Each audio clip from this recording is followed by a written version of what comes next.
నమస్తే, welcome to సత్యాగ్రహి. నేను మీ Rachel. Telugu రాష్ట్రాలతో పాటు జాతీయ అంతర్జాతీయంగా ఉన్న మేజర్ అప్డేట్స్ అండ్ సినీ క్రీడా విశేషాలను ఈ రోజు మన డైలీ బులెటిన్లో చూద్దాం.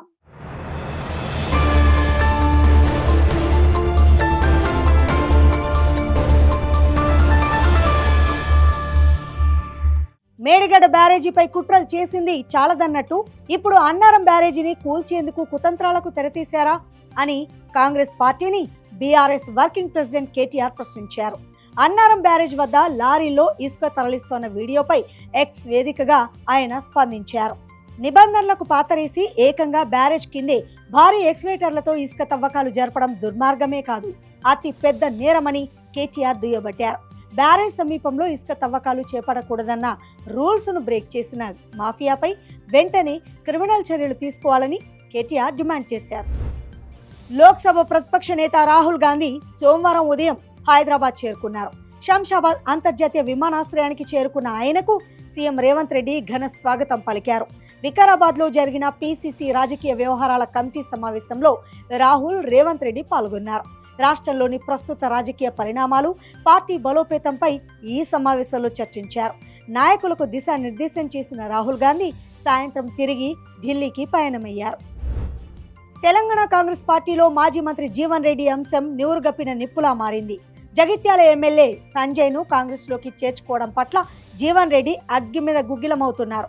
ఇటీవల జరిగిన మున్సిపల్ ఎన్నికల్లో ఎమ్మెల్యే సంజయ్ వర్గానికి ఎక్కువ టికెట్లు ఇచ్చారని ఆరోపిస్తూ జీవన్ రెడ్డి తన అనుచరులను రెబల్స్ గా బరిలోకి దింపారు. ఈ క్రమంలో తనకు పార్టీలో తీవ్రమైన అవమానం జరుగుతోందంటూ ఆవేదన వ్యక్తం చేస్తూ పార్టీపై సంచలన వ్యాఖ్యలు చేశారు. అయితే జీవన్ రెడ్డి తీరుపై తాజాగా మంత్రి పొన్నం ప్రభాకర్ హాట్ కామెంట్స్ చేశారు. కొన్ని సందర్భాల్లో ప్రభుత్వం నడిపించేందుకు పార్టీ పట్టు విడుపుకు అవకాశం ఇస్తోంది. దాన్ని అలసత్వమో అచేతనమో అనుకోవద్దు. సరైన సమయంలో సరైన రీతిలో స్పందిస్తుందని, కాంగ్రెస్ పార్టీలో ఇలాంటివన్నీ కామనే అన్నారు. ఇక దీంతో జీవన్ రెడ్డికి మంత్రి పొన్నం చిన్నపాటి వార్నింగే ఇచ్చారని కాంగ్రెస్ వర్గాలు చర్చించుకుంటున్నాయి. ఇజ్రాయెల్, అమెరికా జరిపిన దాడిలో ఇరాన్ సుప్రీం లీడర్ ఖమేనీ మృతిపై పలు దేశాల్లో నిరసనలు వ్యక్తమవుతున్నాయి. ఈ క్రమంలో హైదరాబాద్ లో కూడా నిరసనలు కొనసాగడం హాట్ టాపిక్ గా మారింది. నాంపల్లి ఎంఐఎం ఎమ్మెల్యే మజీద్ హుస్సేన్ ఆధ్వర్యంలో వందలాది మంది షియా ముస్లింలు ఖమేనీ ఫోటోలు, నల్ల జెండాలతో రోడ్లపై వచ్చి ఇజ్రాయెల్ కు వ్యతిరేకంగా నినాదాలు చేశారు. ఖమేనీ మృతి చెందాడన్న వార్తలతో నిరసనకారులు రోడ్లపైకి చేరుకొని ధర్నాలు చేపట్టారు. కూటమి ప్రభుత్వం అధికారంలోకి వచ్చిన తర్వాత ఎన్నికల హామీలపై దృష్టి పెట్టిన విషయం తెలిసిందే.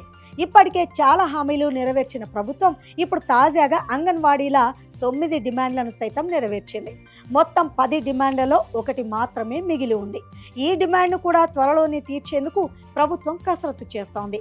కూటమి ప్రభుత్వం తీసుకున్న నిర్ణయాలపై అంగన్వాడీ వర్కర్లు హర్షం వ్యక్తం చేస్తున్నారు. మంగళవారం చంద్రగ్రహణం కారణంగా టీటీడీ కీలక నిర్ణయం తీసుకుంది. తిరుపతితో పాటు పరిసర ప్రాంతాల్లోని స్థానిక ఆలయాలను మూసివేస్తున్నట్లు టీటీడీ అధికారులు ప్రకటించారు. తిరిగి అదే రోజు రాత్రి ఆలయాల తలుపులు తెరిచి శుద్ధి చేయనున్నట్లు వెల్లడించారు. ఆ తర్వాత ఆయా ఆలయాల్లో స్వామివారి దర్శనానికి భక్తులను అనుమతిస్తారని టీటీడీ తెలిపింది. మంగళవారం మధ్యాహ్నం 3:20 నుంచి సాయంత్రం 6:47 వరకు చంద్రగ్రహణం ఉంటుందని, ఆ సమయానికి 6 గంటల ముందుగానే ఆలయం తలుపులు మూసివేయడం ఆనవాయితీ అని టీటీడీ స్పష్టం చేసింది.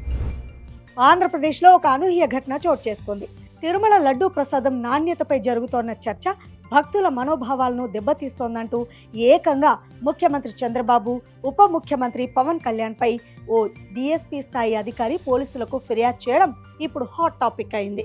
ప్రస్తుతం మెడికల్ లీవ్ లో ఉన్న డీఎస్పీ దేవరకొండ నాగవరప్రసాద్ ఈ మేరకు గుంటూరు జిల్లా తుళ్లూరు పోలీస్ స్టేషన్లో ఫిర్యాదు చేశారు.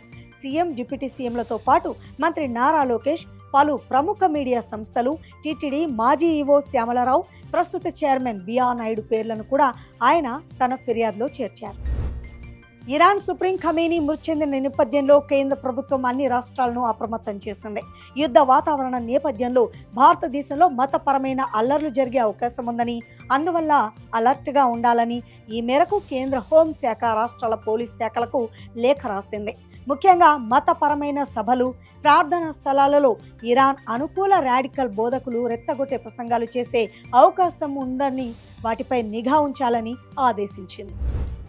తమిళ రాజకీయాల్లో వైసీపీ ఫైర్ బ్రాండ్ మాజీ మంత్రి ఆర్కే రోజా సందడి చేశారు.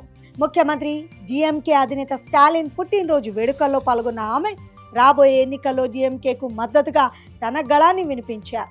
ఈ సందర్భంగా స్టాలిన్ అందిస్తోన్న అద్భుతమైన సంక్షేమ పథకాలను రోజా ఆకాశానికి ఎత్తేశారు. ముఖ్యంగా తమిళనాడులో మహిళల ఆర్థిక భద్రత కోసం ప్రతి నెల వారి ఖాతాల్లో నేరుగా 1000 రూపాయలు జమ చేయడం వంటి పథకాలు మహిళా సాధికారతకు నిదర్శనమని ఆమె కొనియాడారు.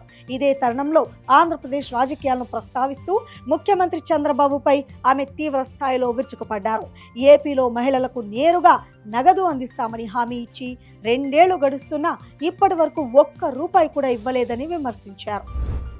నాగర్ కర్నూలు జిల్లాలోని తుమ్మెన్పేట గ్రామంలో విజయ్ దేవరకొండ, రష్మిక సందడి చేశారు. అక్కడ నూతన దంపతులు తులసి మాతకు ప్రత్యేక పూజలు చేశారు. విజయ్ దేవరకొండ, రష్మిక రావడంతో తుమ్మెన్పేట గ్రామంలో పెద్ద ఎత్తున సందడి వాతావరణం నెలకొంది.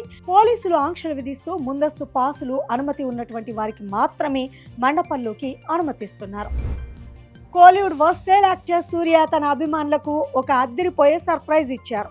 తన కెరియర్లో 46వ చిత్రంగా వస్తోన్న సినిమా టైటిల్ ఫస్ట్ లుక్ పోస్టర్ను చిత్ర యూనిట్ తాజాగా విడుదల చేశారు. ఈ క్రేజీ ప్రాజెక్టుకు విశ్వనాథ్ అండ్ సన్స్ అనే క్లాసిక్ టైటిల్ను ఖరారు చేశారు. ఫస్ట్ లుక్ పోస్టర్ చూడగానే సినిమాపై ఉన్న అంచనాలు ఒక్కసారిగా పెరిగిపోయాయి.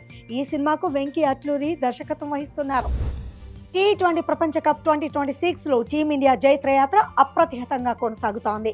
కోల్కతాలోని చారిత్రాత్మక ఈడెన్ గార్డెన్స్ వేదికగా వెస్టిండీస్తో జరిగిన డూ ఆర్ డై పోర్లో కేరళ స్టార్ సంజు శాంసన్ ఆడిన ఇన్నింగ్స్ క్రికెట్ చరిత్రలో ఒక సువర్ణ అధ్యాయంగా నిలిచిపోయింది.